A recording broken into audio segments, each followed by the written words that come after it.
Today on the Daily Dose, the Bay of Pigs invasion. Covertly funded by the CIA, the three-day Bay of Pigs invasion would prove to be a disaster for the Kennedy administration, going down as one of the most glaring failures in CIA history. In 1952, American ally General Fulgencio Batista led a coup against Cuban President Carlos Prio, forcing Prio to flee the island nation into exile in nearby Miami.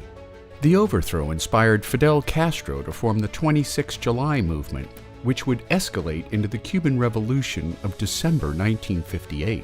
Once in power, Castro nationalized all American business interests on the island, including banks, oil refineries, as well as sugar and coffee plantations, before severing previously close relations with the United States.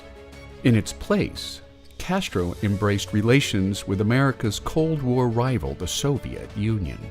In response, U.S. President Dwight D. Eisenhower allocated $13.1 million to the CIA in March 1960 for direct use against the Castro regime.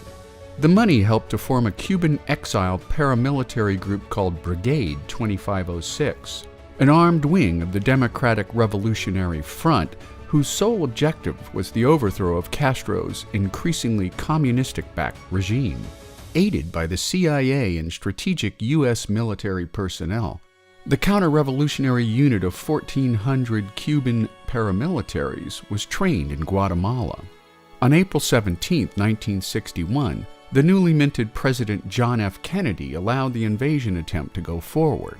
However, he stripped the mission of direct support of U.S. air and naval assets, which almost certainly doomed the invasion attempt to failure.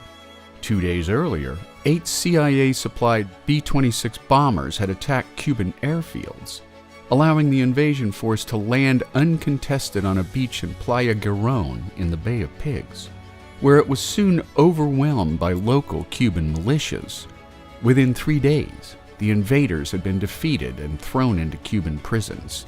The three-day Bay of Pigs invasion would prove to be a disaster for the Kennedy administration, going down as one of the most glaring failures in CIA history.